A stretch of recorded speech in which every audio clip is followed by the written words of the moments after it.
कभी एक वक्त था जब तुर्की और इजराइल एक दूसरे के करीबी दोस्त हुआ करते थे। दोनों की सेनाएं साथ अभ्यास किया करती थी, खुफिया जानकारी साझा होती थी, हथियारों का कारोबार जमकर चलता था। लेकिन आज तस्वीर उलट है। एक तरफ इजराइल है जिसे भारत का करीबी रणनीतिक साझेदार माना जाता है, दूसरी तरफ तुर्की है जो पाकिस्तान के साथ अपनी दोस्ती को लगातार मजबूत कर रहा है। दोनों देशों के बीच अब तनाव काफी ज्यादा बढ़ चुका है और सीरिया में तुर्की और इजराइल की सेनाएं आमने सामने। हाल में इजराइल ने उत्तरी सीरिया के अबू अल दुहर एयरबेस को निशाना बनाया। दावा किया गया कि उस एयरबेस के आसपास तुर्की की सैन्य मौजूदगी बढ़ रही थी और इजराइल इसे अपने लिए उभरते खतरे के तौर पर देख रहा है। यानी जिस जमीन पर कभी असद की सेना और विद्रोहियों के बीच लड़ाई होती है, वही जमीन तुर्की और इजराइल के बीच रणनीतिक टकराव का मैदान बनती दिख रही है। इजराइल और तुर्की के संबंध पहले काफी अच्छे थे। 1948 में इजराइल के गठन के बाद तुर्की पहला मुस्लिम बाहुल देश था जिसने उसे मान्यता दी थी। इसके बाद दोनों देशों के रिश्ते धीरे धीरे मजबूत होते चले। 1990 का दशक दोनों के रिश्तों का सुनहरा दौर था। रक्षा समझौते हुए, सैन्य अभ्यास हुए, खुफिया सहयोग बढ़ा, इजरायली हथियारों ने तुर्की की सेना में अपनी जगह बनाई। तब शायद ही किसी ने सोचा होगा कि ये दोनों देश एक दिन सीरिया में एक दूसरे की सैन्य गतिविधियों को खतरे की नजर से देखेंगे, एक दूसरे के आमने सामने आएंगे। साल 2003 में तुर्की की सत्ता में आए रेचेप तैयब एर्दोगान, जिसके बाद तुर्की की विदेश नीति में बदलाव शुरू हुआ। गाजा का मुद्दा दोनों देशों के रिश्ते में सबसे बड़ी दरार का कारण बना। 2010 में मावी मरमारा जहाज से जुड़ी घटना ने रिश्तों को लगभग तोड़ दिया।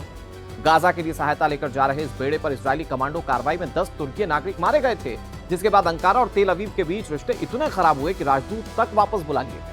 2016 में रिश्ते दोबारा सुधरे, लेकिन यही दोस्ती लंबी ज्यादा नहीं चली। 2018 में गाजा सीमा पर फिलिस्तीनी प्रदर्शनकारियों की मौत के बाद तुर्की ने फिर से इजराइल से राजनयिक संबंधों को खत्म कर दिया। 2023 में दोनों देशों के रिश्तों में सुधार की उम्मीद जगी कि गाजा युद्ध ने फिर सब कुछ बदल दिया और अब सीरिया ने इस दुश्मनी को एक नए मोड़ पर लाकर खड़ा कर दिया। सवाल यह है कि सीरिया में टकराव क्यों? दरअसल बशर अल असद के पतन के बाद सीरिया में सत्ता का समीकरण बदल चुका है। तुर्की नई सीरियाई सरकार के साथ खड़ा दिख रहा है और उसकी सेना को ट्रेनिंग के साथ साथ कई तरह के सहयोग देने की कोशिश भी की जा रही है। दूसरी तरफ इजराइल दक्षिणी सीरिया में अपनी सुरक्षा के नाम पर सैन्य मौजूदगी बढ़ाता जा रहा है। द्रुज समुदाय से जुड़े गुटों के साथ उसके संबंधों को लेकर एर्दोगन परेशान है। तुर्की चाहता है कि सीरिया उसके प्रभाव क्षेत्र में रहे और वहां ऐसी कोई ताकत मजबूत ना हो जो तुर्की की सुरक्षा के लिए खतरा बने। इजराइल की ख्वाहिश है कि सीरिया में ईरान या उसके सहयोगी गुट दोबारा पैर ना जमा सके, उसकी उत्तरी सीमा पर कोई मजबूत सैन्य शक्ति खड़ी ना हो और टकराव की वजह भी यहीं से पैदा हो रही है। सवाल यह कि अगर तुर्की और इजराइल के बीच सीधी जंग हुई तो कौन किस पर भारी पड़ेगा? वैसे तुर्की के पास बहुत बड़ी सेना है, उसके पास बड़ी तादाद में सैनिक, टैंक, तोपखाने, लड़ाकू विमान सब है। वो नेटो का भी सदस्य है, उसके पास लंबी सैन्य परंपरा और बड़े पैमाने पर युद्ध का अनुभव है। लेकिन इजराइल की ताकत का पैमाना सिर्फ सैनिकों की संख्या नहीं है। इजराइल के पास दुनिया की सबसे उन्नत वायुसेनाओं में से एक है। उसके पास F-35 जैसे अत्याधुनिक लड़ाकू विमान है, मजबूत मिसाइल डिफेंस सिस्टम है, खुफिया और ड्रोन क्षमताएं बेहद मजबूत है। इजराइल छोटी दूरी की जंग को बहुत तेजी से निर्णायक बनाने की कोशिश करता है। तुर्की की ताकत उसकी संख्या, भौगोलिक स्थिति, ड्रोन और बड़े सैन्य ढांचे हैं।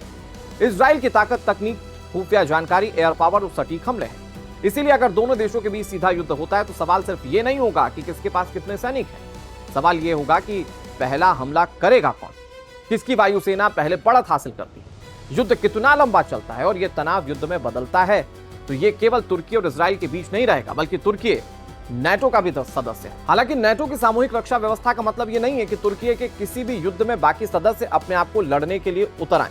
इजराइल के साथ अमेरिका की रणनीतिक साझेदारी जग जाहिर है, यानी कि अगर दोनों देश सीधे सीधे भिड़ते हैं तो अमेरिका, नेटो, सीरिया और क्षेत्र के दूसरे देशों की भूमिका बहुत अहम हो सकती है और यहीं से ये संभावित जंग खतरनाक बन जाती है क्योंकि ये पूरे मिडिल ईस्ट के शक्ति संतुलन को बदल सकती है। हाल ही में तुर्की, पाकिस्तान और सऊदी अरब के बीच सुरक्षा समझौते ने इस पूरे समीकरण को और ज्यादा संवेदनशील बना दिया। तुर्की की बढ़ती क्षेत्रीय भूमिका और पाकिस्तान के साथ उसके रक्षा संबंध इजराइल की नजर से भी महत्वपूर्ण है।